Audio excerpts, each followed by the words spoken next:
Well, it is kind of different. I've evolved as I've been my ministry to start really to dads and to families and marriage. I do marriage conferences and fathering events, parenting events, and as your faith matures, you realize that you know what? If you're going to be a great parent, if you're going to be a great husband or a great spouse, job one is to know the Savior. Yeah. So that's where this came from. The idea of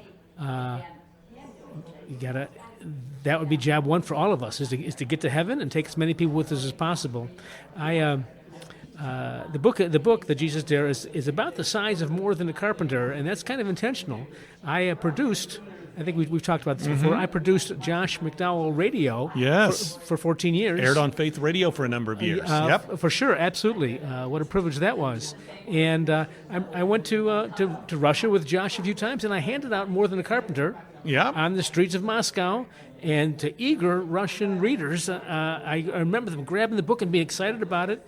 And my little book, The Jesus Dare, is the same audience, kind of. It's an outreach evangelistic tool. Now, it won't sell 30 million copies. Don't underestimate yourself, Jay. Come on now. Like Josh's God, book. nothing is impossible, brother. Well, thank you, but I wouldn't even go there, except for the idea is, this is a book, The Jesus Dare, that you can hand to somebody.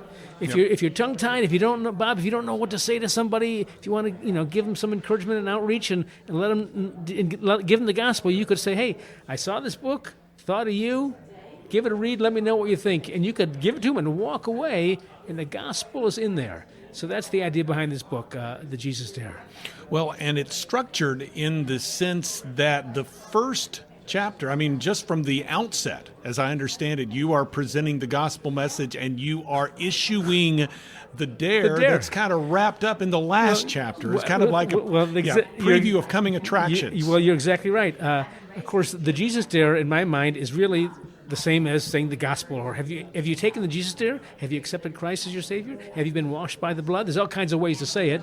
And the Jesus Dare, I kind of stumbled across that. But you're right. In the very first chapter, I say, essentially to the reader, I'm warning you, in the last chapter, you're going to be challenged to take the Jesus Dare, to accept Christ as your Savior. How does that work? How will that manifest itself? What obstacles can we get out of the way? That's what we're going to cover in the next 26 very short chapters.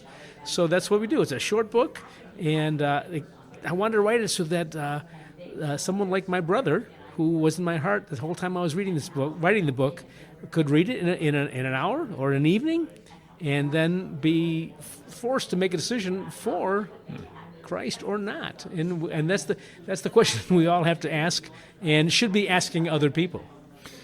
Jay Payleitner joining us today here on the Meeting House on Faith Radio at CPE International 2019 in Tennessee. The Jesus Dare, The Adventure You've Been Waiting For, is the title of the book. By the way, before we start talking about some of these roadblocks or these barriers to people really entering into a relationship with Christ, the foreword is written by none other than Josh McDowell. You worked for Josh as a producer of Josh McDowell Radio for a number of years, so he was so kind to actually recommend your book. Well, absolutely, and I will always be appreciative to Josh because if you think about it, I was raising my kids for the 14 years that I was working with Josh. I had my kids at home, and he poured into me, and so I got a chance to pour into my kids. And Josh and I, we've been friends ever since. I don't want to overstate that, but what a privilege that was to hang with him. And he saw the book, read it, and said, "Jay, you know what? Go for it," because he sees the value in this. More Than a Carpenter, go out and grab that book, folks. If you haven't read More Than a Carpenter, a great apologetics. Mine has got some of that, but it also has some lifestyle things in there to make sure that folks, for the new generation, the millennials are a little more lifestyle-oriented than just the thought process apologetic stuff. I'm not sure you can reason somebody into the kingdom these days. It needs to be reason and heart stuff and emotion stuff and relationship stuff.